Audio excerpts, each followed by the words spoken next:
మిర్చి city, port city, river city, ఇన్ని సిటీలు ఒక చోట కలిపేస్తానని జగన్ గారు చెప్తుంటే ఆ 30-40 లక్షల ఓటింగ్ ఏకదం పైకి చెప్పకైనా మనసులో ఇది చేస్తానన్నారు కదా సార్, మీరు ప్లాన్ బి ఇంప్రూవ్ చేసేయండి, మేము రెడీగా ఉన్నామంటూ అందరూ సంఘీభావం తెలుపుతున్నారు సార్.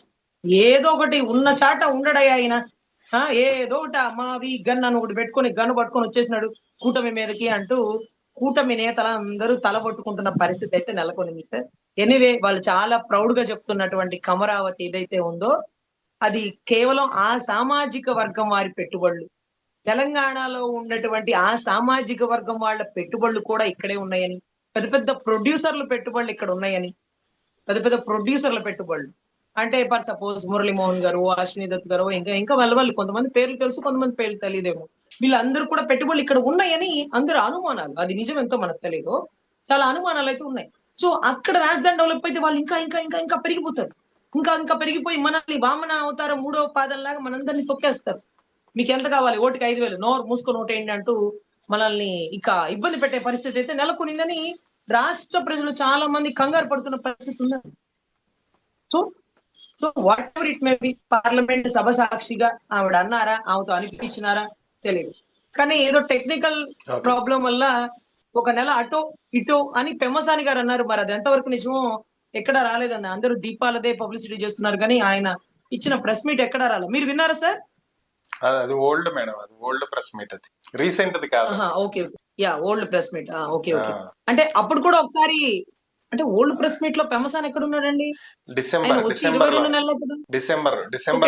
25 లో ఇచ్చినటువంటి ఇంటర్వ్యూ అది. అప్పుడు బిల్ పెడితే పార్లమెంట్ టెక్నికల్ ఇష్యూస్ ఉన్నాయి, సరి చేసి మళ్ళీ పెట్టండి అని రిటర్న్ పంపింది. అందుకే మళ్ళీ ఇప్పుడు పెట్టారు. ఓకే, అంటే మనకి తెలియకుండానే ఆల్రెడీ ఒకసారి బిల్ పాస్ చేసినారు.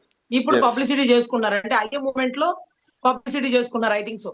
ఇంకా టెక్నికల్ ప్రాబ్లమ్స్ ఇప్పుడు కంప్లీట్ అయినాయి అని నేనైతే అనుకోనండి. ఎందుకంటే అక్కడ అమరావతి అంటే ఎంత స్క్వేర్ ఫీట్ కూడా చూపించాలేమో కదా, ఎంత పాపులేషన్ చెప్పాలి కదా. ఇప్పుడు 29 గ్రామాలు జలడేసిన 1,50,000 పైచులకు పాపులేషన్ 1,50,000 అవి కూడా ఇల్లు అక్కడ ఉంటుంటాయి. వాళ్ళు శనివారం ఆదివారం ఇక్కడికి వచ్చిపోతుంటారు. కానీ వాళ్ళంతా విజయవాడ గుంటూరులో ఉంటారు.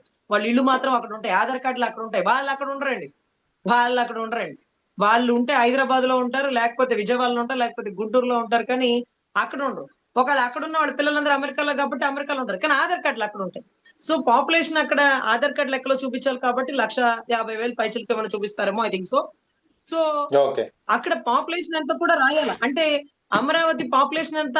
40 లక్షల. ఎందుకంటే మనం ఫస్ట్ టైం అప్పట్లో హైదరాబాద్ రాజధాని చేసుకున్నప్పుడు కూడా 40 లక్షలు పాపులేషన్ ఉందంటండి. ఇప్పుడు బాగా కోటి పైగా వెళ్ళిపోయి ఉంటది. అప్పట్లో 40 లక్షలు. కనీసం 40 లక్షలు 30 లక్షలు కూడా లేకుండా ఇది రాజధాని అంటే ఎలా? అది అంటే వస్తారండి, ఇంకా వస్తారు. ఎలా? లక్షల మంది ఎందుకు తరలొస్తారు? అమరావతి మధ్యలో ఏముంది? నిగూఢ నిధి ఏముంది? ఇంటర్నేషనల్ ఎయిర్పోర్ట్ ఉందా? లేకపోతే పెద్ద రైల్వే స్టేషన్ ఉందా? అసలు రైల్వే లైన్లు వేయడం ఎంత కష్టమో తెలుసా? ఇంటర్నేషనల్ ఎయిర్పోర్ట్ రావడం ఇంతవరకు గన్నవరానికి వైజాగ్కే రాలేదు ఇంటర్నేషనల్. ఇక్కడ ఎలా వచ్చింది? ఇవన్నీ మనం చూస్తామా? అదేదో ఒక సినిమా ఉంటుందండి, ఏం సినిమా గుర్తులేదు. కోట శ్రీనివాస్ గారు ఒక చికెన్ కోడిని ఏలాడదీసి ఇక్కడ తింటూ ఉంటుంటారు చూడండి. ఇదేదో పాత సినిమా, చాలా బాగుంటది. అలా తింటూ ఆ కోడిని తిన్న ఫీలింగ్ అంటూ ఇక్కడ డాబా మీద కూర్చుని అదిగో ఆ టవర్ అక్కడే వచ్చింది. ఇదిగో మ్యాప్ లో చూపించలే బాబు గారు, అదిగో టవర్. ఇదిగో మన చిన్న అబ్బాయికి ఇదిగో పైన 3వ ఫ్లోర్ వేద్దాం, అక్కడి నుంచి బాబుకి బాగా కానొచ్చింది టవర్.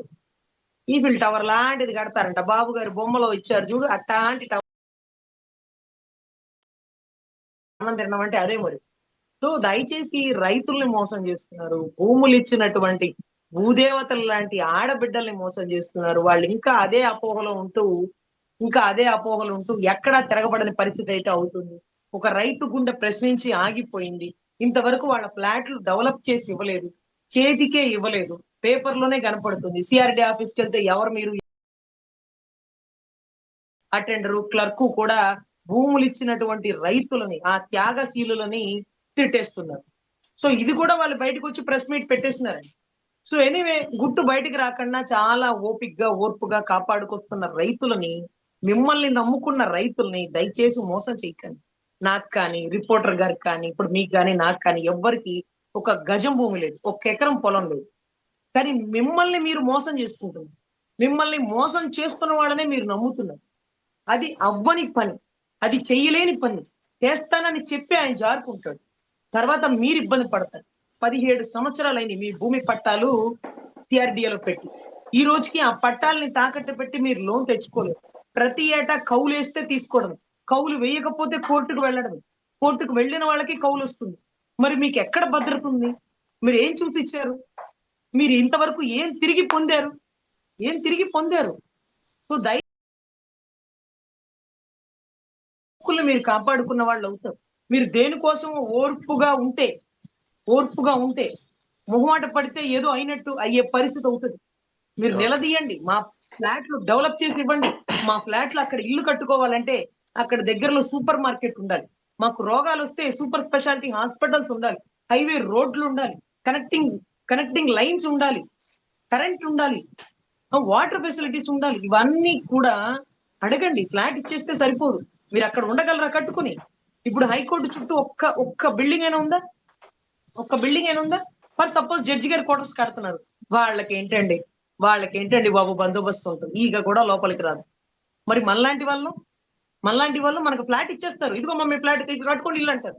మరి మన ఫ్లాట్లకి భద్రత ఎలాగా? సెక్యూరిటీ ఏది? చుట్టూ జనాలేరి, ఇళ్ళేవి జనాలేరి, పాపులేషన్ ఏది? జనాల్ని కూడా తెస్తారా బాబు గారు? అంటే దేశం అంటే మట్టి కాదు, దేశం అంటే మనుషులు అంటారు కదా. రాజధాని అంటే భూములు కాదు, రాజధాని అంటే మనుషుల్ని చూపించండి. ఎంతమంది పాపులేషన్ ఉన్నారో చెప్పండి. ఎంత ఎక్స్టెన్షన్ అంటే ఎంత హద్దులు ఏంటి, ఏది హద్దు, ఎన్ని గ్రామాలు ఉన్నాయి, ఇవన్నీ చెప్పండి. క్లారిటీ లేకుండా బిల్ ని పాస్ చేయమంటే మేము ఒప్పుకోము అంటూ వైసీపీ తిరగబడింది. నిన్నటి రోజు మిథున్ రెడ్డి గారు అడిగారు, ఇవాళ రోజు వైవి సుబ్బారెడ్డి గారు వచ్చి ప్రశ్నిస్తున్నారు.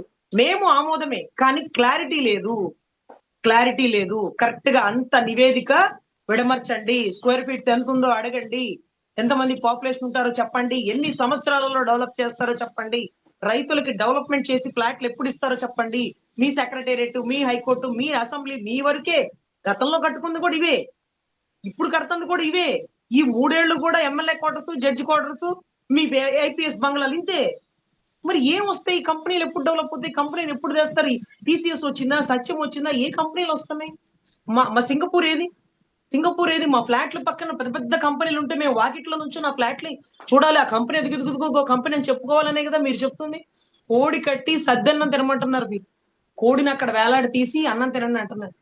అలా ఊహించుకోవడం చాలా కష్టం అవుతుందండి. ఇది కమరావతి అనే కంటే భ్రమరావతిగా భ్రమల్లో మిగులుస్తున్నారు రాజధానిని.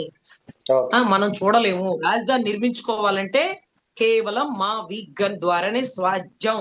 అదైతేనే తక్కువ ఖర్చుతో పోర్ట్ ఏరియాని, నది ఏరియాని, ఇక్కడ మిర్చియాడ్, అతి పెద్ద మిర్చియాడ్ని మొత్తం కనెక్టింగ్ చేసుకుంటూ తొందరగా డెవలప్ అవుతాం, ఇన్కమ్ జనరేట్ చేసుకుంటాం, రాష్ట్రాన్ని అభివృద్ధి పదంలో తీసుకెళ్లి ఇదిగో మా రాజధాని నగరం అంటూ చూపించుకోగలుగుతాము అంటూ ఆయన చెప్పిన మాట చాలా మంది స్వాగతిస్తున్నారండి. మీరైనా, నేనైనా, ప్రతి ఒక్కరమైనా తొందరగా డెవలప్ అవ్వాలి. మన కళ్ళ ముందే డెవలప్మెంట్ ని చూడాలని మనస్ఫూర్తిగా కోరుకోవాలి.